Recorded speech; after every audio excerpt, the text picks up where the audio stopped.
Illustration 7, उसको बहुत ध्यान से देखिएगा। The store ledger of a manufacturing company record for the material item A4 March 2016 provides the following information. March 1 को, 10 को, 15 को ये सारी आपने रिसीविंग की है, ठीक है। उसके बाद आपका बैलेंस जो बचता है, 1 तारीख को आपने कोई नहीं था, ठीक है, आपके पास बैलेंस था 100 क्वांटिटी और रेट क्या था इसका 2 रुपये के हिसाब से 200 यूनिट। फिर आपके 10 मार्च को क्या आए, 200 यूनिट आपने रिसीव किए, तो आपके पास कितना हो गया माल, अब आपके पास 600 का माल हो गया, मीन 100 यूनिट पुराने वाले और 200 नए आए हैं। फिर 300 आपके पास आए 15 तारीख को, तो आपके पास 3 वेराइटी का माल हो गया और वो 3 वेराइटी कौन सी थी, 100, 200 और 300 वाली। क्लियर है।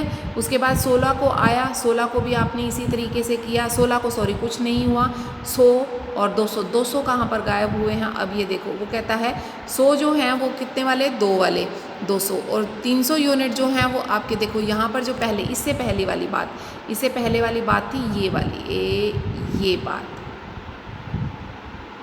ये ठीक है। अब वो कहता है 16 तारीख को क्या हुआ, 100 यूनिट 2 वाले, ठीक है, और 300 यूनिट जो हैं वो 4 वाले। तो इसका मतलब क्या हुआ कि जो 100 यूनिट ये वाले थे और जो इसमें से 100 यूनिट इस 200 में से ये 200 यूनिट उसने क्या कर दिए, इशू कर दिए। तो अब इस 200 वाले में से ये 100 बच गए, ये बच गए और ये 300 एज इट इज़ बच गए। क्लियर है ये बात, ठीक है। उसके बाद आगे वो क्या कहता है, फिर 20 तारीख को, 20 तारीख को फिर आपका क्या हुआ कि 20 तारीख को यहाँ तक आपका बचा हुआ था, अब 20 तारीख को आपके पास सिर्फ 100 यूनिट 4 रुपये वाले बच गए। तो इसका मतलब क्या हुआ कि बाकी के आपने 200 यूनिट तो यहाँ से और 100 यूनिट आपके ये वाले 300 यूनिट आपने इशू कर दिए और 300 में से सिर्फ 100 यूनिट 4 रुपये वाले आपके पास बच गए। क्लियर। उसके बाद फिर 400 यूनिट आपके पास आए, तो आपके पास 2 वैरायटी, एक 100 और एक 400, एक 4 रुपये वाली और एक 5 रुपये वाली आपके पास बच गई 2400 की। क्लियर है। 28 तारीख को सिर्फ आपके पास 200 यूनिट 5 वाले बचते हैं। तो इसका मतलब क्या हुआ कि आपने ये 100 वाले और इस 400 में से भी 200 यूनिट आपने इशू कर दिए, तो इस 400 में से सिर्फ 200 यूनिट आपके पास बच गए। क्लियर है। उसके बाद 29 को सिर्फ 50 यूनिट बचते हैं, तो इसका मतलब 150 यूनिट आप फिर से इशू कर देते हैं। State the method of pricing that was employed in the ledger and complete the store ledger as per the method follow.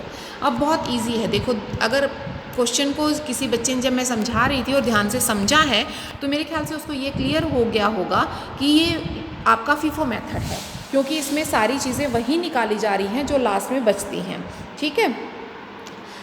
अब देखिए इस क्वेश्चन को इसने यहाँ किया हुआ है और इसको मैं बहुत आराम से आपको समझाऊंगी। इसको थोड़ा सा मिनिमाइज़ कर लेते हैं ताकि क्वेश्चन और आपका सॉल्यूशन दोनों चीज़ें इजीली दिख जाएं।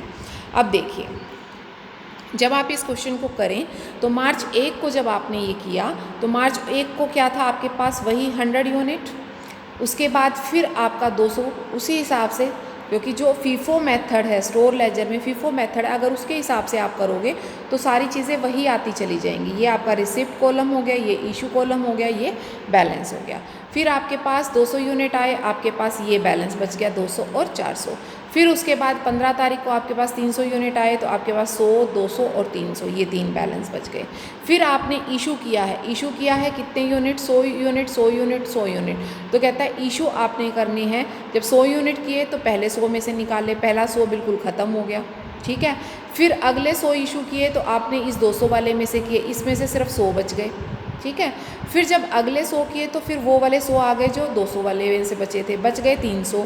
अब उस 300 वाले में से भी जब आप 200 इशू करेंगे तो इसका मतलब वहाँ सिर्फ कितने बच गए आपके पास, 100 यूनिट 400 वाले।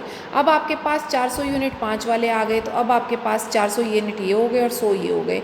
जब आपके पास अगली डिमांड आई तो पहले आपने ये 100 निकाले, जब 400 में से 200 निकाले, ठीक है, फिर 200 बच गए थे, उस 200 में से आपने क्या निकाले, 150 निकाल दिए, तो फिर आपके पास 50 बच गए। तो मेरे ख्याल से बेटा इस तरह के क्वेश्चन तो खैर वो नहीं पूछेगा, जो इससे पीछे क्वेश्चन मैंने करवाया उस तरह के क्वेश्चन आपसे पूछे जा सकते हैं, इसलिए बड़े ध्यान से करना बेटा इन क्वेश्चंस को। और मैं बार बार कह रही हूँ कि कोई भी प्रॉब्लम होती है आप मुझसे पूछ सकते हैं, पर्सनल नंबर पर आप अपनी प्रॉब्लम को लिख दीजिए, मैं उसका सोल्यूशन आपको 12 घंटे के अंदर अंदर दे दूँगी। ठीक है। ओके बेटा।